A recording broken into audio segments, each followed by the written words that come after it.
Want to know how to lose your class? Not overnight, not all at once, but slowly and quietly over time. The kind of loss that doesn't feel obvious at first, but eventually something just feels off. This is mistake number 1. I used to think being a great instructor meant being perfect. Perfect routines, perfect timing, never messing up, not once. And honestly, I pulled it off. I didn't mess up a single routine in the beginning, and still, almost everyone left. And it wasn't until one small moment in class, something I almost ignored, then I finally understood. Being perfect was actually the thing that was holding me back. Hey, I'm Michelle, and I'm the founder of HiiPOP Dance Fitness. And this series is for fitness instructors who are ready to create irresistible classes the right people rave about. I was stuck in what I now call the perfect instructor trap. And if you've ever lost sleep over forgetting the choreography, stayed frozen in one spot, or felt like you had to execute flawlessly just to be taken seriously, you might be in it too. And by the end of this video, you'll know exactly what the perfect instructor trap looks like in the simple shift that changes everything. So here's the thing, nobody in the industry tells you. The fitness world says get certified, learn the moves, perfect the routine, and so we do. We work hard, we prepare, we show up. But nobody tells you you could do it all flawlessly and still have an empty room. And that's what happened to me. When I first started, I spent weeks memorizing every routine, like sleepless nights, actual nightmares forgetting the choreography. And when I finally launched, I filled one class and then I got to open a second. And I thought, this is it, it's working, this is what it's supposed to be like. But when the free trial ended, less than 10 people came back and more than 40 came through the door. And I remember standing there thinking, what did I do wrong? I did everything right. I knew the choreography. I didn't miss a beat. I prepared every single time. So why weren't they staying? Looking back now, it wasn't my choreography that was the problem. It was the fact that I never actually connected with them. I was so focused on executing the class perfectly, it was like I forgot there were other people in the room. And here's what most instructors don't realize. Most of us think when people leave, it's about the workout. It's too hard, too easy, the wrong music.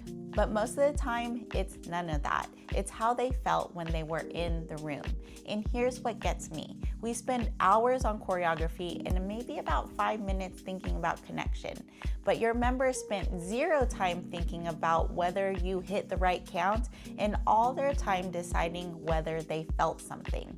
And here's where it got worse. During my first year, I had a couple women who would call me out every time I made a mistake in front of everyone. So what did I do? I doubled down on being perfect. I stayed in one spot. I stared myself in the mirror. I executed every move like my reputation depended on it because in my mind, I thought it did. But here's what I didn't realize at the time. I wasn't leading a class. I was in performance mode. And when you're in performance mode, people don't feel invited in. They feel like they're just watching a show and nobody comes back week after week just to watch a show. And there's actually a concept studied by charisma researcher and expert Vanessa Van Edwards that explains exactly what was happening to me. It's called the pratfall effect. But first, here's what most instructors believe without even realizing it. We're conditioned to think the more polished we are, the more people will trust us. That mistakes make us look weak. That the wrong step, we lose credibility. But research shows the complete opposite. A well-handled mistake makes you more likable, more relatable, and more trustworthy than a flawless performance ever could. Now, back to the pratfall effect. In one experiment, a woman demonstrated how to make a smoothie flawlessly. Perfect pitch, perfect delivery, not a drop spilled. In another version, the same woman, same product, same pitch, but this time she spilled it, laughed it off, and kept going. Which one do you think the crowd connected with more? The imperfect one, every single time. Because here's the truth. Being too perfect creates distance. It actually can feel a little bit suspicious and disconnected, like something is being performed rather than felt. But small human moments, those build trust. And more than trust, they build connection. The right kind of connection that makes someone want to come back. And here's what's wild. When those members who would constantly correct me eventually stopped coming, something shifted. The pressure lifted, the room felt lighter, and the next time I messed up a routine, we all would laugh together. And when I was okay with messing up, they finally felt okay messing up too. And the whole energy of the room changed. People stopped trying to get it right and they started to feel it. And if I'm really being honest with you, a lot of that perfect instructor energy wasn't confidence. It was pressure. It was me trying to prove that I belonged up there. But real confidence doesn't say, look at me. Real confidence says, I've got you. It says there's no pressure to perform here. So let loose, embrace the perfection, because your class should feel like the one place they could finally exhale. And for some of your members, your class might be the only place in their entire week where they can feel that kind of freedom. And that's not a small thing, that's everything. So here's what I started to do differently. Instead of staying frozen at the front of the room, I move. Once my members are comfortable with a routine, I step away from that spot and I dance in different parts of the room to connect with everyone. Between songs, I don't just reset and prep for the next routine. I run to different sections of the room, give high fives, shout out names, and celebrate what I just saw. And I acknowledge effort more than the execution. Then the next song, I might be dancing in the back, because if you've ever been stuck in the back row, you know exactly how easy it feels to feel invisible. These small moves are what I call micro moments. They seem tiny, but they are what make someone feel like they actually belong in your class. Not just attending it, but belonging to it. And many times I like to invite different people forward to the front of the room, and I casually tell them, hey, you want to try the front row this song? And I always add, you don't have to get it perfect, I'll be right next to you. There's actually a very specific way to do this where it lands well and doesn't feel forced, and I break that down in another video in this series. And as my classes grew, something else shifted too. I stopped dancing at my class and I started dancing with them, moving through the room, locking in with different people, matching their energy, and meeting them exactly where they are. And that's when class stopped feeling like a workout and started feeling like a shared experience, even a shared celebration. Now, I want to be clear about something. This doesn't mean don't prepare, because if you don't know your routines, that breaks trust too.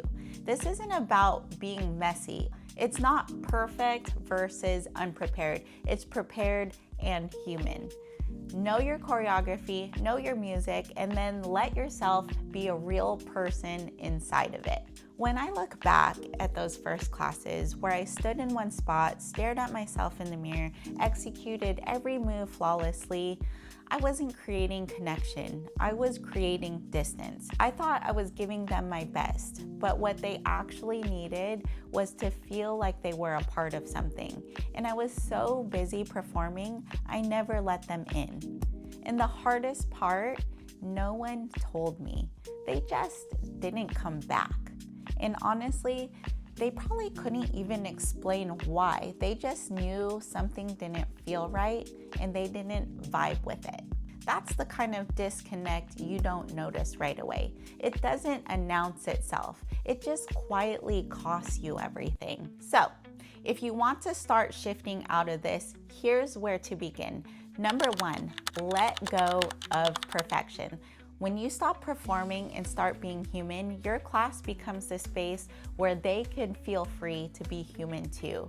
That's the exhale they've been looking for all week. Number two, move to different parts of the room during songs, between songs, and dance with your members. Don't just lead from the front. Step into the room and be with them. And number three, acknowledge them specifically. Not just great job everyone, but find people, call them out by name, and make them genuinely feel seen. Because here's the bottom line. You could lead a perfect class and have nobody feel anything. Or you can lead an imperfect one where everyone leaves feeling seen. One of those rooms fills up, the other one slowly empties. The goal was never the routine. The routine is just the vehicle. The destination is how someone feels when they walk out that door. And I do want to say this, not everyone is meant for your class, but the right people, they shouldn't quietly disconnect because they never got a chance to get to know you and feel you. Now, if you want the full framework for how to do all of this, I put it all together inside the Magnetic Instructor Guide. It's free at magneticinstructor.com, and it walks you through exactly how to build this kind of connection into every single class. Not just when you remember, but it is a full system. So go grab it. The link is in the description. But here's the thing, perfection isn't the only way instructors quietly lose their class. In the next episode, I'm breaking down a mistake that looks exactly like confidence, it looks like leadership, and it even feels like you're doing the right thing. But it's actually creating distance between you and every single person in that room. And I made this mistake for way longer than I want to admit, so don't skip it.